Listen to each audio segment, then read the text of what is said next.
So Josie, let's welcome Josie. Thank you.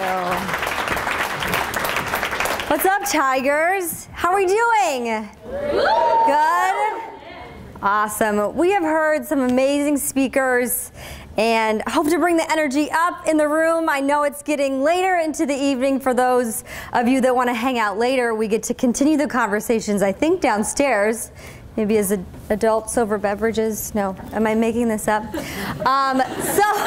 like you said, my name's Josie Ahlquist. I'm from Los Angeles, and tonight is my opportunity to kind of give you a teaser about why you need to stay the whole day tomorrow, talking about digital identity tonight, and then how you can take that to be a digital leader in the digital age. And what I would really love is for you to bring out your phone. Some of you have already been tweeting. We have a really great hashtag that's been going, and it's been mostly me this last week, which is awesome. I'll have it on most of my slides if you forget about it. And then I'm on Twitter. It's at Josie Ahlquist. Don't forget the H. It's easily forgotten, but it's still very important. It's part of my identity. And so if I say something super epic, you can tweet it out. And they get my good side if you want a photo. So remember, it's Wit Spark, and I'm talking about tonight welcoming you to your digital identity. If any of you heard the idea of your digital identity, what it is, well, I'm going to welcome you to it tonight, because I first want to start talking about, well, what is identity? And I underline the I because it starts with you. It's about who you are, what's important to you, and how you see yourself in the world. So for me, I'm a wife who is head over heels in love with my husband. I am still the bratty younger sister to my obviously outdoorsman brother. I am a coal miner's daughter, and recently my mom was diagnosed with breast cancer, has overcame that, and so I am a survivor with her. I'm also a student, and I will always be a student of students. I love to learn, and I hope to become faculty someday. Love being able to come to campuses to talk to students, as well as faculty and staff. And then I love my dog. I'm a dog mama. So those are surface level parts of my identity. You probably could figure it out fairly easily, but it goes deeper. We're like onions. As we get more comfortable with people, we reveal more about our identities. And there's a really great exercise where you stand face to face with someone and you ask each other, who are you? Who are you? But you do it for 2 minutes, and you have to keep responding. And so usually your first answers are like what I just shared, you know, the basics. I'm a daughter, I'm a wife, I'm a woman.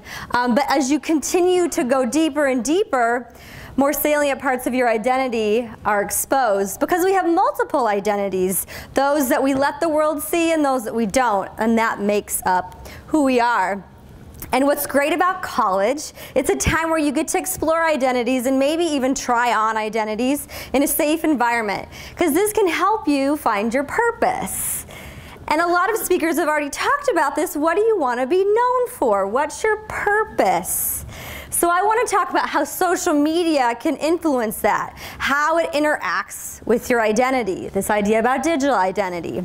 And to give you a really quick snapshot of what is digital identity, it's everything that you put out there. As soon as you got onto MySpace or AIM or Friendster or Zanga, that stuff is out there. And then it's also what you Facebooked or you Instagram or you tweeted out. It also is everything that everyone else has posted about you. Maybe your mom posted a baby picture of you in the bathtub, or high school photos or videos that you've been in, things that you've been tagged in. And then there's a perception out there. Without knowing you, I could Google any one of you and get an idea of who you are. Now that may or may not be the real you. It may only be parts of your identity, but it does give me a message, because we get excited when we get tagged in things, right? Oh, it's a posting on Facebook, who tagged me? And maybe you're busy and you don't have time to look at it, or maybe for a minute you thought, oh, I don't know if I look so good in that one, but you forget about it.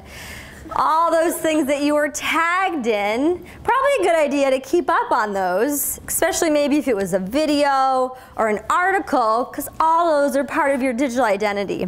And so now at this time, if you don't have your phones out already, please bring them out, because I'm not a sage on the stage. I'm going to be vulnerable and let you do what we all do, and that's Google each other. You know, you're interested in a guy, or you're at a new job, you want to know about the people you work with, or you Facebook them. So I want you to look up my name, Josie Ahlquist. Now for me, what is most telling is not just the results or the news feed, but images and videos. And employers do Google potential candidates. And again, if they were to look at images and videos, that's going to tell a story. And so for those of you that maybe don't have a phone, I'll give you a visual. This was the last time I Googled myself, a couple days ago. So you can see I had a really amazing wedding. I maybe had some professional headshots taken, some events out and about. But what gets really interesting, if you keep scrolling down, that's where, like I said, it gets interesting. And I'll direct you to a couple photos that starts to explain a little bit more about my digital identity that you probably wouldn't know if you just met me face to face. This first one, Epic Lloyd, some gymnast, and then Epic Rap Battles of History. Now, do any of you know this YouTube channel? Yes. Okay, so for those in the room that don't know about Epic Rap Battles, it's a very successful YouTube channel. Started about 6 years ago. No, that was wrong. 3.5 years ago. They have about 11 million subscribers and 2 billion views. I met the creators Lloyd and Pete when I was your age in college. Their most popular have been Obama versus Romney and Steve Jobs versus Bill Gates. They are historically accurate, funny, well-written, a little edgy at times. And about 5 years ago in October, I married Epic Lloyd, which I just call Lloyd. And this is my cool card where I just coast the rest of my talks. I'll keep working. So Epic Rap Battles is part of my identity. And if you know, one of their very first videos that literally went viral, but it was only the second in the series was Adolf Hitler versus Vader. And so if you haven't seen that video, right away you're a little offended and taken back. Now if you watch it, hopefully the goal is to get a good laugh and maybe get a little bit more educated, because there are 7th grade teachers out there that show these videos to teach students a little bit more. But someday someone might Google me, look up more about rap battles, and they don't want to hire me or work with me because of what they think of rap battles. And what I say to that is, well, I don't want to work with you, and that's okay. But it's this other element of digital identity now that we have to be aware about. I don't write, I'm not in, I've never been part of rap battles, but it's part of my digital identity. So for you, you might be part of a Greek organization, athletics, your church organization. If that comes up through a Google search, that's part of your identity. Maybe you're in an image or you're in a video. But again, it's kind of all integrated, and some things we have control over and some things that we don't. So now I ask you to join in the fun and Google your name.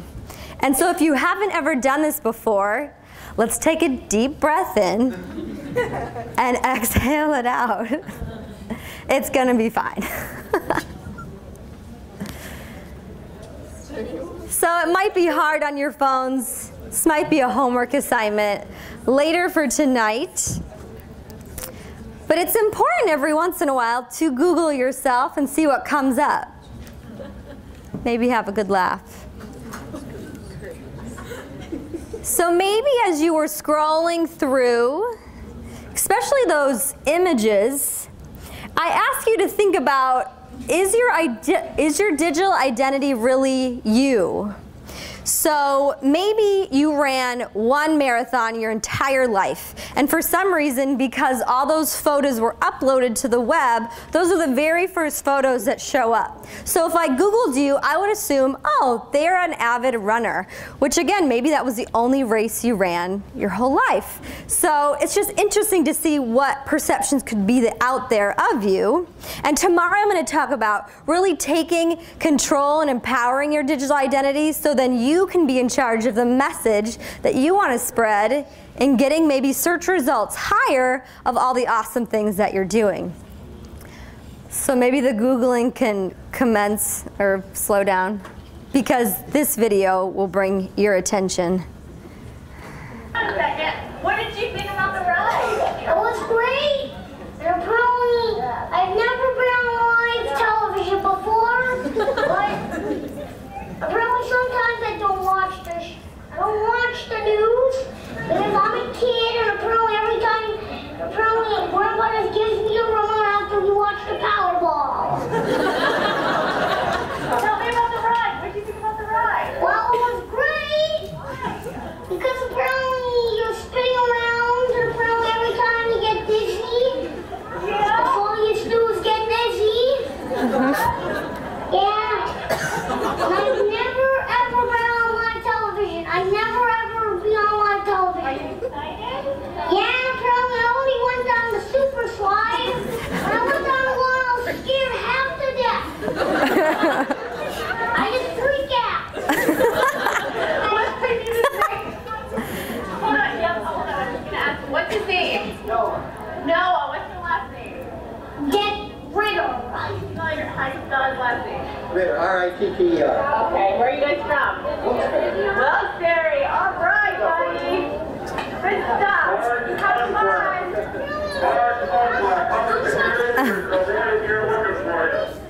He's awesome.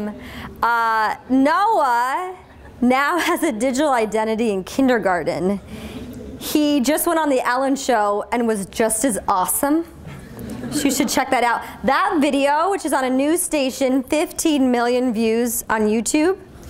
So someday Noah's going to grow up and be a college student, and people are going to come up to him in the residence hall, apparently, and maybe that's going to be really annoying. I think about some of the home videos that I was in at that age. I guess those still could come out. Me running around crazy. Noah's going to have that. That's part of his digital identity, even at this young age. And this is where my friends, and especially my husband, says, come on, social media is supposed to be fun. Why do we have to think about every single thing we do? Can't we just interact? That's why it's there. We interact with family and friends. We get to engage, and it can be fun. And that's why we're drawn to it, is because we get to be social. But I do want to share with you a situation that I had that didn't make it so fun. And I want you guys to protect your digital identity, give it a big tiger hug, like you mean it. And I like to call this my Twitter troubles of 2014. So I am fairly engaged on Twitter. It's given me a mind-blowing interaction throughout the entire country and globe. It's part of the reason why I'm here today speaking to you. But I did get burned a little bit, and weird things happen on the internet. And it's not like I got attacked by the Twitter mafia, but it kind of felt like it. Like when someone breaks into your car or steals something, you feel a little bit more exposed. So I am on a lot of Twitter chats where we have conversations, we answer questions, so I follow different hashtags, and I noticed there was a tweet that was mine, but it wasn't mine. It was my image, and it was my account, but it was not. So I'll direct you, let me see if I can, right here. So there's an extra U at the end of that Twitter handle. Within the hour, I had about a dozen different accounts created. I learned the process to block and report all these accounts. To Twitter, they have processes for this. It's called impersonation. And unfortunately, on Twitter and Instagram and Facebook, individuals can buy followers. And I do believe this is what happened to me, is that these individuals have to make accounts look halfway real. And so, unfortunately, my information was the one that was used. Again, I reported it to Twitter. They were fairly responsive and all of the accounts were taken down. But I feel pretty lucky because I was actively engaged and watching my accounts. If I wasn't, it could have been weeks or months before I actually realized what was happening, and who knows what they could have been tweeting by then. So I'm sure you all have many different social media platforms. Maybe your MySpace still exists, or you set up a LinkedIn but you haven't logged in for a long time. No, weird things happen on accounts sometimes. All of a sudden spam message got sent out, or you forgot your login. It's really important to keep tabs on those social media accounts for your digital identity as well. Because social media can change your life, and this is what you choose to post and put out there. And I'll give you two stories about two women, Justine Seiko and Hannah Brencher. Now these stories both come in the same year, this last year. So I'll first talk about Justine. She was taking a flight from the UK to Africa. The plane didn't have Wi-Fi, but she chose to shoot off a tweet, and I'll share that with you. Going to Africa, hope I don't get AIDS, just kidding, I'm white. So Justine must have thought this was funny, turned her phone off, probably didn't think anything else of it. Well, in her 6-hour flight, this tweet was picked up by BuzzFeed. And y'all know what BuzzFeed does. It makes things go global and viral, and it completely did. In that time, a hashtag was created called Has Justine Landed Yet? That trended. I happened to stumble upon it, and they had flight trackers showing where she was in the sky.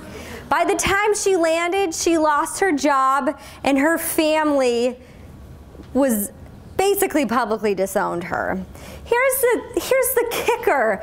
She was a PR executive with only 300 Twitter followers. Just one tweet. Wasn't even a hashtag that you could look for. Somehow it was found and went global. So we want to be a little bit more like Hannah. Hannah was a recent college graduate, and like many you go and get internships after college. And so she went to New York City, got a little bit depressed and lonely in the big city, but to find a source of purpose, she began writing anonymous love letters and leaving them around the city in post-it notes and long notes. And a journalist found out about this and approached her and really encouraged her to create a website and to use social media to share her cause. Well, now you can create your own campus club on campus with her organization, The World Needs More Love Letters. That's gone completely global. Now she is a young entrepreneur with book deals and speaking engagements and really taking her purpose out into the world throughout 16 different countries. So be a little bit more like Hannah, because Wittenberg's own mission would encourage you to do this. Wittenberg challenges students to become responsible global citizens, to discover their callings, and to lead personal, professional, and civic lives of creativity, service, compassion, and integrity. Taking this out with you, out into the world. And so I want you to think about, well, what is going to be your legacy here on campus? What are those things that you can think of when you're sitting at graduation, when you know that mark that you made? Maybe it was just that one-on-one conversation you had with a roommate. Maybe it was in a student organization or in a class. What do you want to be remembered for? Because I believe with positive and purposeful social media use, you can get there faster and you don't even have to wait till graduation to get there. So this is just an introductory of all the awesomeness that I'm going to talk about tomorrow, where we're taking this further. We're talking about networking, getting a job, branding, positive social change, and global community building, all with the emerging technology that we have available to us. So this is leadership in the digital age. It's new types of competencies and capacities with and along technology. So thank you so much. I can't wait to chat with you guys tomorrow.